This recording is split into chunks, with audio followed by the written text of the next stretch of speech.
Hi, it's Jeremiah Desmarias, #1 best-selling author, and I have the distinct privilege of being next to somebody that I highly respect and admire that is doing some game-changing things in the industry with related to branding, power connecting, strategic alliances.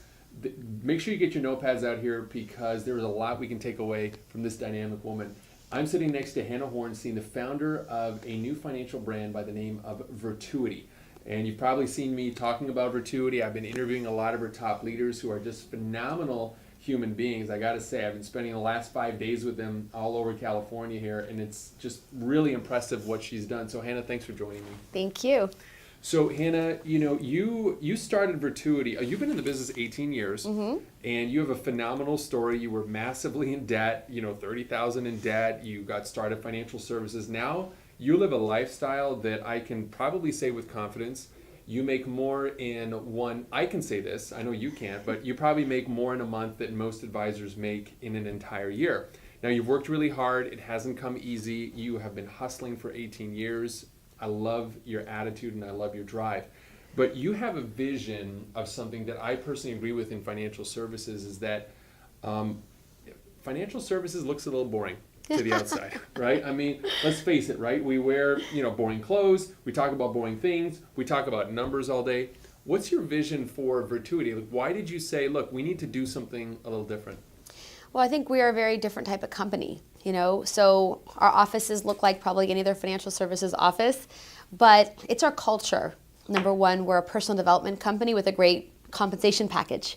So this is all about personal development. One of the things you may have noticed with a lot of our associates is they started off, in one direction. And so they're learning about finance, they're learning about money, but they're also growing as a person. We're always going to seminars. We just came off of a Tony Robbins seminar, and we went to a Marshall Silver seminar, and now we have Grant Cardone seminar coming up in February. And so we're always doing things to elevate ourselves and get better. So that's one of the things that is just very different about our company and our brand. So you don't really think of yourself as a financial company. You think of yourself as a personal development company with a great compensation package. So that's one of the things that has been said. So we are financial services. What we do for people is we help get them set up for their future. But the thing that's also different about our firm is that when we meet with a client, we don't know what they're going to need or want. Everyone is different, right? So some people have maybe amassed a great fortune already and they need help with whether it's wealth management, whether it's insurance planning, whether it's estate planning. But what if they're like me? When I first started, I had $30,000 in credit card debt and no savings, and I didn't have any money to put away. So what financial advisor would be interested in me, right? So first I had to learn how money worked. I had to learn the principles of building wealth. I had to learn the importance of savings. And what was great about the process is that they really wanted to find out about me, what my goals were. And they asked me questions that I would have probably never thought of when it came to financial planning. I'll give you an example. I was 22 years old. Did I have any need for life insurance? No, I was not married. I had no kids. I didn't need life insurance at all. Like, who would you even leave the money to? Well, exactly, that was the question. So I thought about it for a minute. I thought about my parents. And I thought, okay, they did not prepare themselves for retirement. They didn't have good financial advice. They got stuck in a couple of pretty bad, economic crises. And so I thought to myself, well, gosh, as they get older, right, I'm going to be the one that's going to be responsible for their retirement. So what if something happens to me and I can't be there when they get to retirement age? Who's going to take care of them? So I thought to myself, okay, well, that's my job. So I got a life insurance policy at 22 years old to take care of them. So that anytime I'm on a plane and the plane starts kind of shaking, right, I'm thinking in the back of my head, the people that I care about will be okay if I'm no longer here. But I would have never thought about that on my own. So it was really through the questions that they asked, is there anybody that would suffer financially if you were not here? And so, yeah, the answer was my parents. Obviously, as I got older and I got married and had children, right, now I had other reasons, and so I've upped my policy since then. I have a lot of life insurance. but I wouldn't have thought of those things as a 22-year-old. So everyone is a little different in what their needs are, whether they need to save money, whether they need to get out of debt. If they're paycheck to paycheck, maybe it's just restructuring, how they pay their bills. Maybe they're paying too much in certain areas that we can identify for them. And if we could free up some money that they're maybe paying in debt or in taxes, maybe we could shift some of that to savings, right?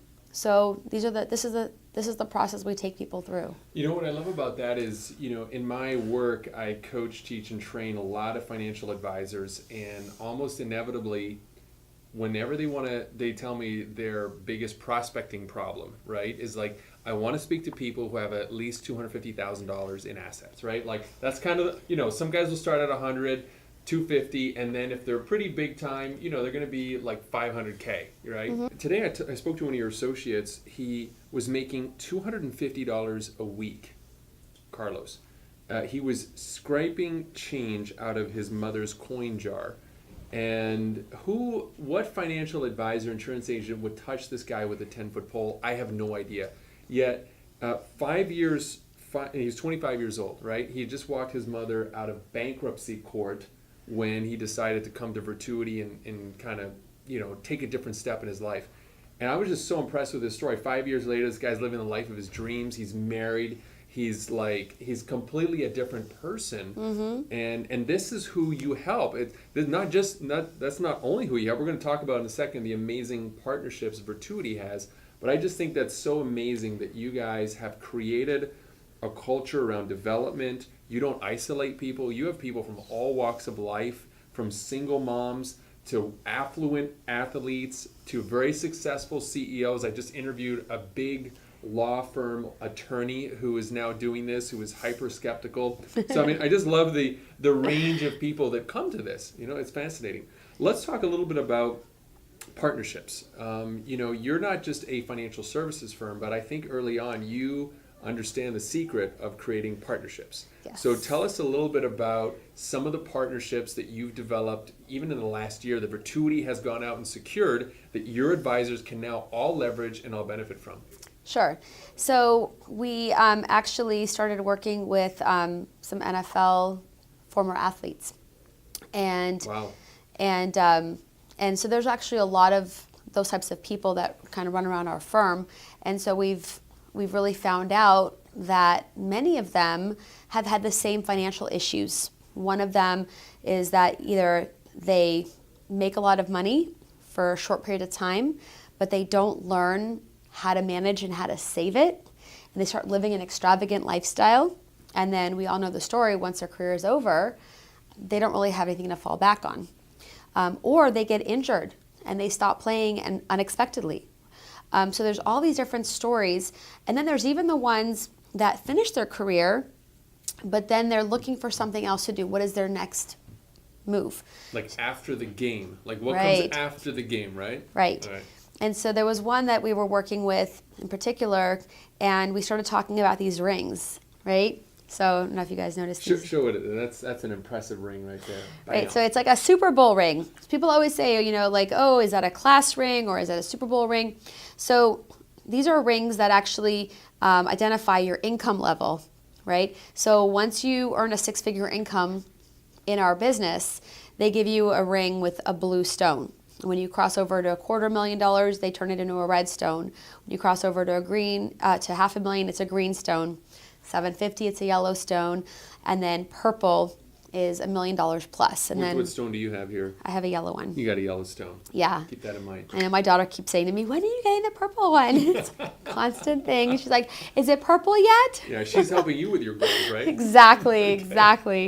So, these these kind of help you. They motivate you. They help you compete. And so athletes love that. And so not only that, but being a champion. Nobody wants to be the guy with the lowest ring, right? Yeah, they say the ring is a thing unless it's the blue one. But they want to compete. They want to feel important again. And one of the specific things that one of them said to me was that for a while there, people are wearing your jersey, they're screaming your name, and you're a somebody, right? And then after you're no longer on the field, right, and that's not happening anymore. A lot of these guys, they go through like this kind of what's next for me. And, they don't want to really go and start selling cars or working in a restaurant or in a store. A lot of them will go out and they'll try to buy a business. So we all know how tough it is to start a business. So our company, they give you that platform to come and start playing that game again and to become a leader, become a champion and compete. And, part of our personal development is, learning how to be a public speaker and how to motivate and how to inspire and be a mentor and build a business and really create a brand for yourself. So we're very excited about the partnership with the NFL alumni. We feel like we can really help them in so many ways, through our business opportunity and through financial services. Outstanding. And that's actually something that people who are part of Virtuity, they can participate in, right? Now that you have that Rolodex, that platinum Rolodex is now open, anybody who works with you in Virtuity can now help out in that association in some way. Let's talk about the other partnership. I don't want to steal your thunder, so you're going to say it, but you got a really cool partnership that just went in place. Tell us about it. Sure. So we actually had the pleasure to meet Kevin Harrington, and we got into conversations about what we were doing with NFL alumni and just some of the other, wonderful things we're doing for, educating the masses really about, financial literacy. And so we started, a conversation about how our business model works, who we're helping. So just in case somebody's living under a rock, Kevin Harrington is the original shark from Shark Tank. He's the creator of the infomercial, the pioneer of as seen on TV, and the guy is amazing. He's sold like $5 billion worth of product, right? Yep. So this guy, you think about this guy, like why is he interested in financial services? Like why Virtuity, Tell us about that. Like what's his vision and how do you guys match up? Well, see, and that's the interesting thing is a lot of people, even in our own business, they're always thinking, if I'm going to introduce this, business to someone, it's someone who doesn't have any money. It's someone who's a waiter at the restaurant, which by the way, we have a lot of waiters, ex-waiters on our team. But, another way to look at this is that, a lot of people want residual income, right? And traditionally, they've looked to real estate as the best way to get residual income. Well, our business model has probably one of the best residual income models out there. And so when Kevin took a look at that and who we service, who we help, and really we can make a big difference, he wanted to be a part of this. He has a lot of contacts that are, sports type contacts, and just people who have come to him in the past wanting to buy franchises or wanting to start a business. And so after analyzing the model, he wanted to be a part of this. It's pretty impressive. I know the backstory, you told me a little bit about how much due diligence his attorney did on you and on the organization. And you were like, man, this guy's really, doing his homework. And, it was really cool to see him there at the event talking about how he's excited to be part of Virtuity. Now, that's not just it, because Kevin is also involved in the legacy of one of the, probably most recognized sales trainers in the entire world, who's impacted the lives of 250 million people. Tell us about his venture with that family and how we're using that to help people in Virtuity. Sure. So they have the Zig Ziglar training. And so one of the things that's made us great over the years is not only the personal development in terms of, building up your mindset, but also building up your skill set.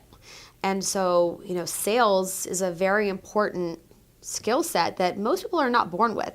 In fact, I did real estate for 4 years and I failed miserably at it. I mean, miserably. And it's not that I wasn't a good salesperson. I mean, I'm sure I could sell my way in anything, but there are certain skills that you need to have in order to really, communicate with your clients and, and make them feel comfortable about the decisions that they're making.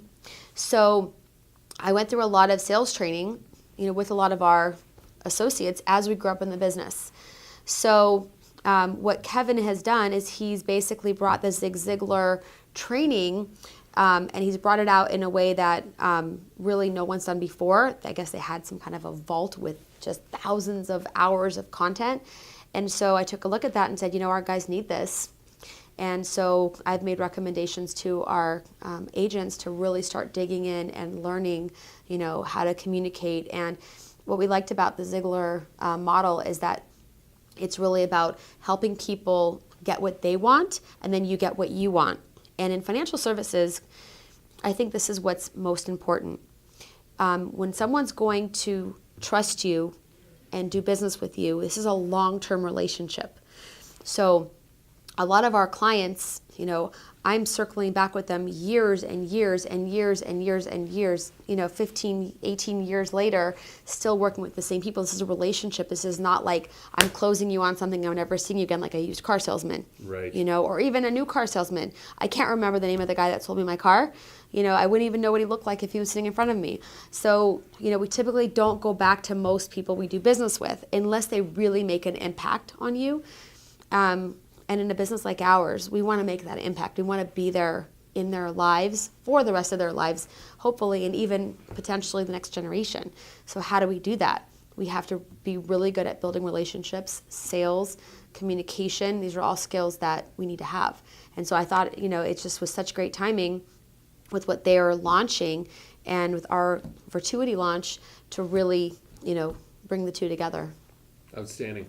So there's one more partnership we want to talk about, maybe two more, but one more is with Grant Cardone. Mm-hmm. So, Virtuity is now on Grant Cardone TV. I mean, how cool is that, right? Yes. Grant Cardone's got over, 2 million followers. Why is that such a great alliance, do you think? When you think about the people who follow Grant and their mindset and tying that back to personal development, why are you proud of that? Why do you think that's important for Virtuity?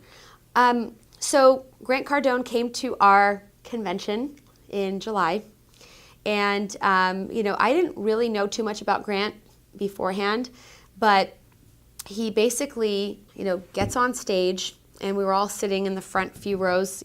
We're executive vice chairman, we're in the first couple of rows, and he started talking, and at first I was almost like taken aback at how direct he was, and he was talking about people's mindset about money and how most people have like these fears or these like feelings of guilt or whatever reason that they're not going for it in their lives and becoming wealthy. Like it's become almost like, if you have a jet, if you have a Rolls Royce, if you have all these things like nice houses and you travel, then you're all of a sudden superficial or something's wrong with you because we've like been almost programmed not to want to have that, right? But there are a lot of people that are living lives like that are very happy to live that type of life. So there's nothing wrong with it, right? Those people also give a lot of money to charity. Those people also help a lot of people. They also employ a lot of people. So there's nothing wrong with having wealth. The challenge is most people don't know how to get that wealth, right? Or they think that it's going to be too much work, they'll have to sacrifice too much, or there's some kind of thought process that they have around becoming wealthy. And so he literally got up on stage and he said, if you're providing a good value, if you're providing a good service, you have the right to be compensated. And he was right about that. And then he also just talked about a lot of things that I've thought about for years and years and years, and I've never had the guts to come out and say it. Just my opinion on the school system, the college education system. And he talks about it, and he gets very real with his opinions. And I respected that because, me being in this business for 18 years, one of the things that I do all the time is I'm interviewing people constantly, right? People that are looking for an opportunity, people that I've met that I've wanted to introduce to the company. And what I find is so many people that have graduated from college and university and great universities, and they have a massive amount of student loan debt, and they've sent their resume out over and over and over and over and over, and they can't get a job. In fact, a really good friend of mine from high school, junior high, high school, and then she went to college, she got her degree. I dropped out of school, she got her degree. And then when I got into this business, she went and got a job, right? And now if you look 18 years later, she doesn't have a job. Okay, and I spoke to her yesterday, and she tells me she's been sending her resume out for the last 3 months and interviewing and interviewing and interviewing, and she can't get a job. Wow. And so she's asking me, she's like, Hanna, is there anything I can do in your office where you could just pay me a little bit? And And I'm like, just come get into business with me. And she's like, really? Are you sure I can do it? And I'm like, yes. And so, I see, so many people going down that education route. And for some people, it's important, like if they know that they want to be an attorney, that's what they should do. If they know they want to be a doctor, then they should get their degree. But a lot of people, they're just going to school because they think that's what they have to do in order to get a job. And that's not necessarily true anymore. So Grant Cardone really talks about that. He really just he hits it hard, but things, again, that have been in my head for a long time that I've wanted to write about and wanted to say, he says it. So having you guys on the platform now, right? Grant Cardone TV, so people have that mindset who believe in that now are aligning themselves. See, that's a great strategy, right? Is you find people who have the same ideas as you, that have the authority that you want, and then find ways to do partnerships with them. And you're like really a master at doing that. So last partnership we'll talk about, which I'm pretty jazzed about, is the one we have with Advisorist, yes. right? Which is my brand. And tell us a little bit about why you're excited with digital marketing, right? So, this industry, we got to say we love you guys, we love the industry, but the industry is pretty much stuck in a dinosaur, dinosaur type marketing, right? So one of my visions for Advisorist is to bring modern tools to help a modern business, financial services. So tell us, why do you feel digital marketing is so important to teach your people? I've been working with 50 of your people so far in just a 1 month period, and they're already starting to get results. Why do you think that's important? Like, why are you, you're working with all these top brands, but you're keeping your eye on the ball. You're like, no, we got to do something with digital. Why is that so big for you? Well, this whole journey started about 1.5 years ago, 2 years ago, where, if you take a look at most people today, their faces are in their phones constantly, including myself, by the way. We're always on Facebook, we're always on, Instagram or YouTube. And so, if people are constantly looking into their phones, they're not looking at billboards, they're not watching TV, they're barely even reading newspapers and magazines anymore. Everybody's in their phones, right? So it used to be that you'd go out and you'd meet people, right? So wherever you go, you're always talking to people. But it's funny, I was actually on a subway in New York a couple months ago, and I took a picture of this.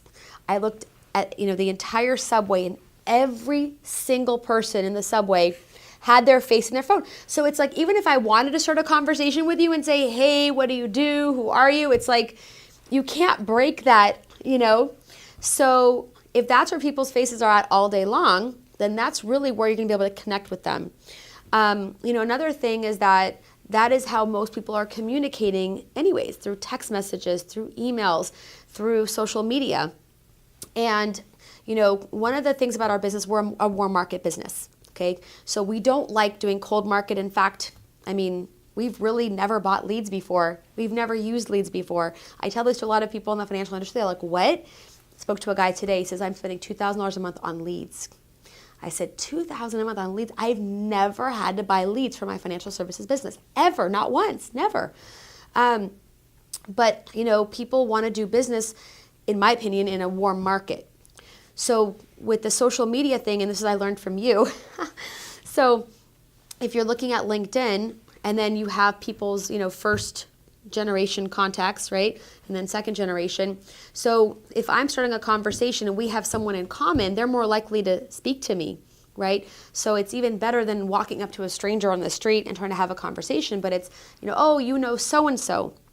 So I had a very important meeting yesterday, sorry, and, really amazing people, very high net worth, very educated, just incredible people. And we sat down, and the first thing she says to me is she says, I noticed that on LinkedIn you're connected to so-and-so. And I said, oh yes, I know her. And she says, so did I. We went to school together, and it instantly connected us. So, and these are billionaires, by the way. These are billionaires. Yeah, okay, so yes. Keep that in mind, right? These are billionaires.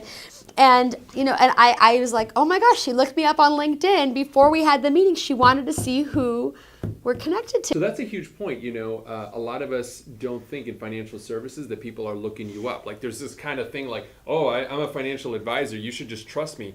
forget that. I mean, the moment your inbox gets hit with a name you don't know, what are you going to do? You're going to look them up, right? You're going to go to Facebook, you're going to go to LinkedIn, you're going to Google their name, because we are so skeptical now. We want to make sure the person we're doing business with is legit. And I love that story because it shows the power of connections and how people will judge you, before, without you even knowing.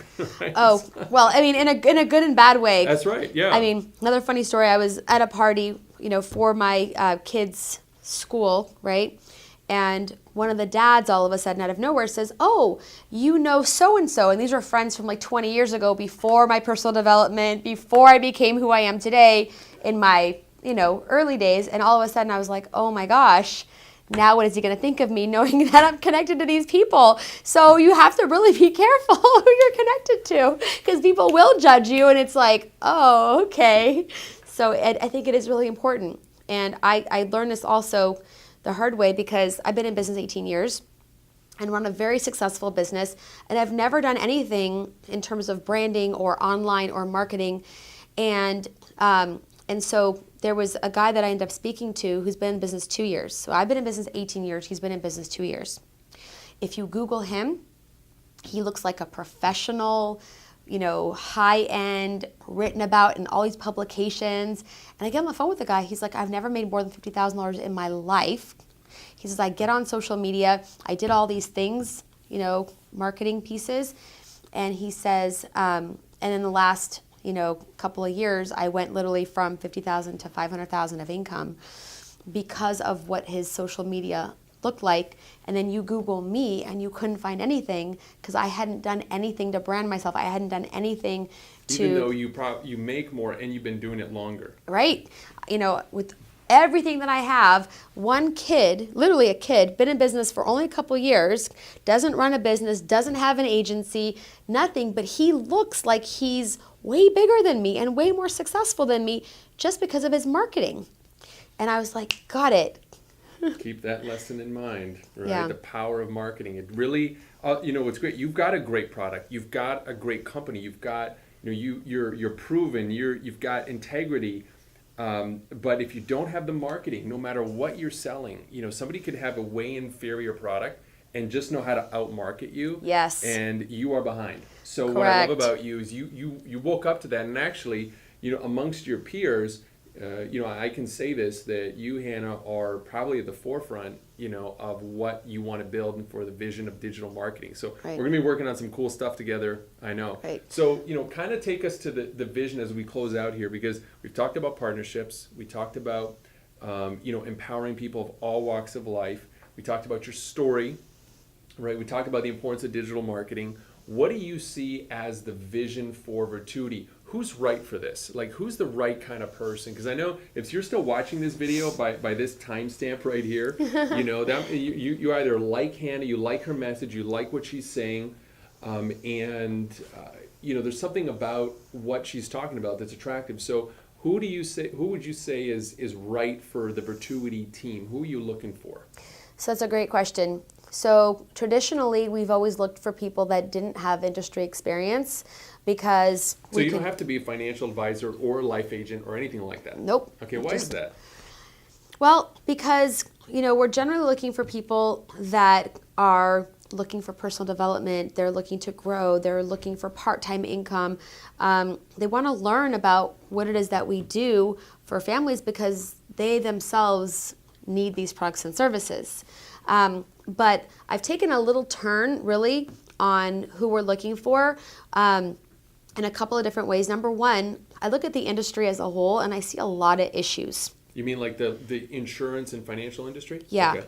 And I haven't really spoken about this too much, publicly, but one of the things I have a major issue with is companies that only represent one type of product or one type of brand. And that really is most companies. I'm not going to say any brands, but just about any brand that you can recognize out there. When you walk into one of their stores, they're going to sell you their products. So as a consumer, how does a consumer know that they're getting the best pricing? And so, when we meet with a client, we don't have a product to sell and we don't have a brand to sell, right? So what we're doing is we're finding out about them first. Who are you? What are your goals? What do you want, right? What do your finances look like today? And then we're going into our toolbox, right? And we're finding out what products are appropriate for them and what companies we want to work with. So we're actually doing the research for them to bring them the best tools for their situation. And that's not what most companies do. Right. Most companies will say, I got 5 products, and when someone walks in the office, or on the phone, is like, okay, this person, I should try to sell this product. But you guys are the opposite. You're like, okay, put all the products aside because you got them anyway, right? But what does this person need? Right. I mean, I spoke to someone today, on the phone that I'm looking to bring into the business, and he says, I got a one-liner close for every single person because everybody's always getting the same product. And I was like, how do you do that?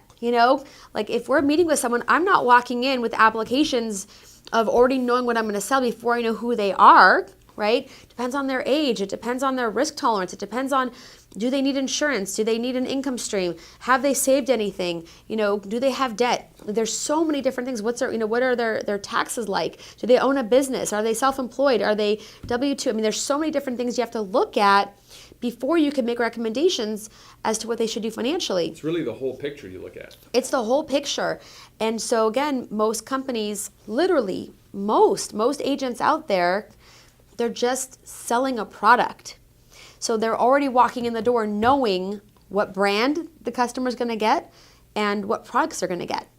And so I really want to help educate people that are in the industry that, with us, we're going to teach you different products, different companies, different fit for all different types of clients. So if someone comes in, they don't have any money, they've never saved, we've got something for them. If they have millions of dollars saved, we've got something for them too. And again, it's a full plan. It's not just a product pitch. It is a full plan. And what I love about that, so if you're watching this video and you're in the financial services or life insurance business and you feel a little bit handcuffed, right, with captive products, yes. Or you're like, it's not really the best, but hey, I got to eat, so I'm going to sell this. Right. Right. Well, I'm going to make a point on that real quick. So some of these companies, the way that they work, I'm not going to name any names in particular, but I've now spoken to some of the highest people in these companies, and they've all admitted to me that this is how it goes. So they're selling, let's call it P&C, property and casualty insurance. And their contracts, they actually force them to sell a certain amount of life insurance in order to do the P&C. So what happens, and they'll tell me on the phone, we know our life insurance is not very good. We know that that's not our greatest product. We're really good on this, but we're not really good on this. But in order to keep our contracts, we have to sell this. So my thoughts are, gosh, what if you're the client that had to get that just so this guy could keep his contract over here and you're getting an inferior product? And I've said that to these guys, and they're like, yeah, it sucks. That's why we want to leave. But we've already been here for 10 years, and we got to book a business, and so it's hard to leave, so we're kind of stuck. And I'm like, well, isn't that information people should know up front before they buy into these franchises and before they end up stuck in these business models? And they all say the same thing. They all say, yeah, it's true.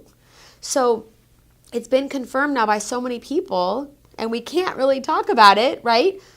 But that's how these businesses work. So wouldn't you want to know, that when you're working with a company, and I always want to know this, if I'm offering something, I want to know that I'm offering the best of the best, because I don't want someone coming back to me later and saying, your products are way too expensive, or they weren't very good, and did you know that these other ones existed? If there's something better, I'd like to know about it. So I love knowing that things always change. So what was good yesterday is not going to be good tomorrow and might be good another day, and things are always changing, and we're always, being educated and introducing new concepts. The things that we did, 18 years ago when I first started are different than today, because markets have changed and people have changed and products have changed. We're not just selling the same old things, because again, we're keeping up to date, and that's where the digital marketing piece comes in too, right? Is that, 18 years ago we marketed a certain way, but we know to be relevant, we have to shift. Shift, right? There you go. Title of the book. Right. But look, I found you, right? I seeked you out, and your profile was so good that, the way that you marketed, it didn't matter how much you were charging, I had to work with you, right? And that is the power of marketing, right? It's how, what you're saying, how you're saying it, and then there are people out there that are looking for you, but if you're not visible, how are they going to find you? Outstanding. So, what I loved about your message, Hanna, is obviously people who are already in the financial game or the insurance game and are looking for not just, the ability to sell other products, but want a culture of self-improvement, want a culture of personal development, want to be part of something bigger than they are. Definitely I would recommend that you check out Hanna. She's on LinkedIn, she's out there. You can check out Virtuity, her website, learn more about, check out all the videos that she's got. I can't speak highly enough about Hanna and her integrity, and we've just been having an incredible time together, and I've learned so much just hanging out with her. There's going to be some more training videos we're going to be doing about, stuff that she's going to teach this industry. So definitely one to watch for sure. But not only that, for somebody who's watching this video and has no idea about financial services, you said you work with a ton of waiters.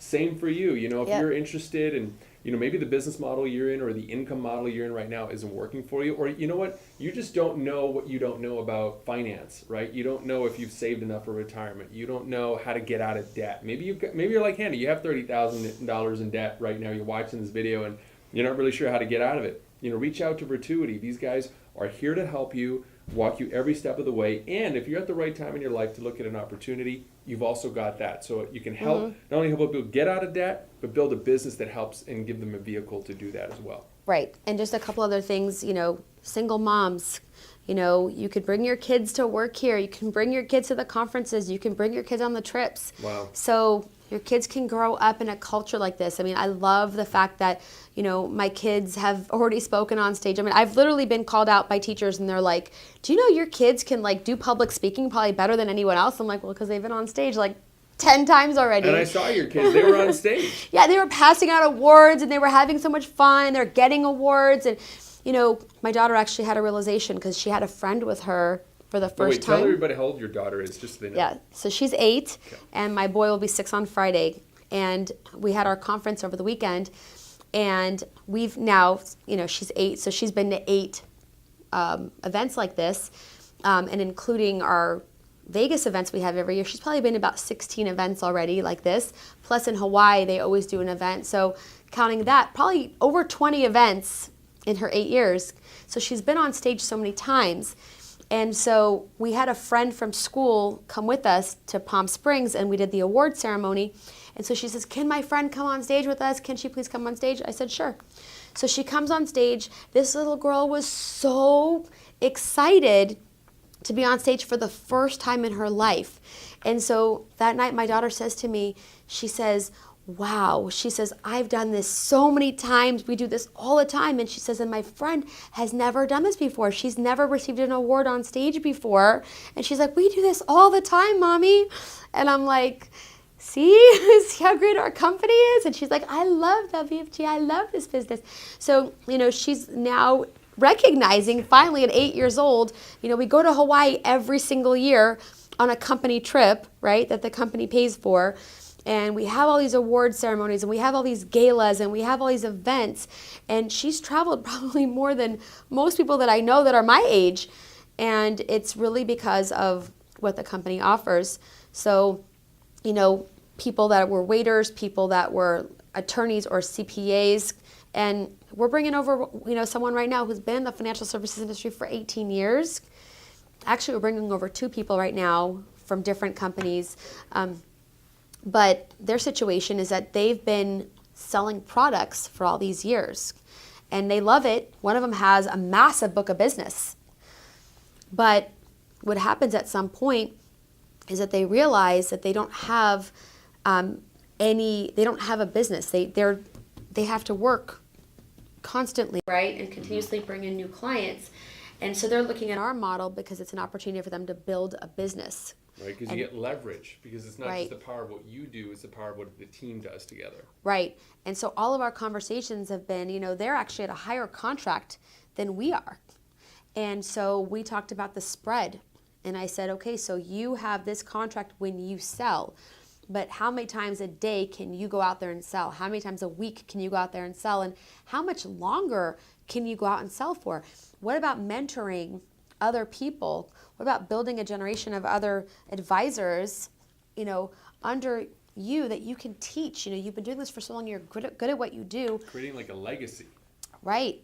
And so we've already had several conversations, and they're like, you know what, you're totally right. I want to motivate. I want to help people. I want to lead. I want to teach, and I want to build an actual business.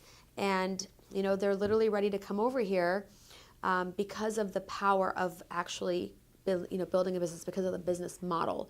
So, and then, another guy who just has been out there selling insurance, literally just, for years. And he realizes he has barely any residual income. And for him to go from his income right now, which is $250, to go to $1 million, he literally cannot do it. He doesn't have enough time. Does not have enough. He's like, I'm tired of driving all the time. And, it's all about if I don't close, I don't eat. And it's just a constant, it's never going to change. Right. And I said to him, well, what if you could buy back your time? You have, clearly you have income, but you don't have any time. What if we could buy back your time? And, and he got it. He was like, you know what, I got to build a team. So people that are personal producers that want to expand and build a team, I don't know of a better platform than what we have here. People that are not in the industry, that have a corporate job, or they have any kind of a job that doesn't create a residual income, they should really consider that. Again, it's buying real estate to have residual income, or building a business. Well, if you don't have the money to buy real estate, or you're scared of the risk, here's a very low risk, hardly any money to get in, and building a business. When you say hardly any money, we're talking like what here?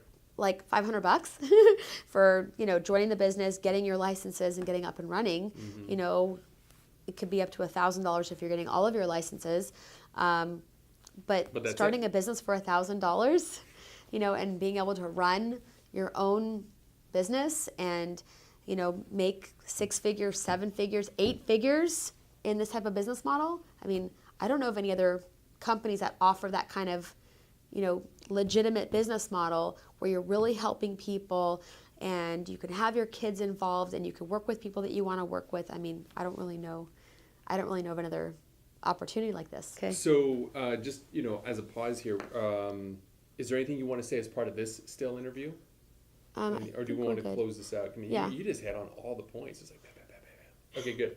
All right, so this will be the final kind of vision piece. So, so Hanna, you've just taken us from A to Z, the vision of Virtuity, the problems in the industry, who this is right for. What do you see as the future of Virtuity? Well, my personal goal for Virtuity is we've got about 450 agents right now, and we want to go to about 45,000 agents in the next few years. And I think we can do it with the power of, digital marketing, with your help, and some of these partnerships. I see us expanding in a major way. I think there's so many people that are looking for us that didn't even know they were looking for us. And, for clients, I meet with people almost every day, and everybody that I talk to has some kind of problem we can solve. Whether it's showing them better savings vehicles, whether it's analyzing their insurance and getting them into a better product, helping them get out of debt, we're able to help. So there are very few people that we cannot help. So I really see us having some massive growth, and we have so many incredible people right now on our team that are just feeling so good about 2018 and where this is heading and where we're going and our new brand. Working with Kevin and you and the NFL alumni, I think this is the start of something really great. Awesome. Well, I would totally echo that, because I've just all the partnerships you have in place, the momentum, and really, number one, the quality of people on your team is just extraordinary. So if anything that we talked about today sounds interesting to you, go ahead, and there's probably a link on this page where you're watching this video. You might be watching us on Facebook, YouTube, Grant Cardone TV. You're probably watching us on LinkedIn. Look at the link below, check it out, and reach out. The worst that happens is you get a phenomenal education, and you get to learn from one of the top finance and business minds in our industry, Hanna Horenstein. Hanna, it's been such a pleasure. Give me a hug, girl. You're amazing. Thank you. Thank you very much for all of your help. Thank you. All right.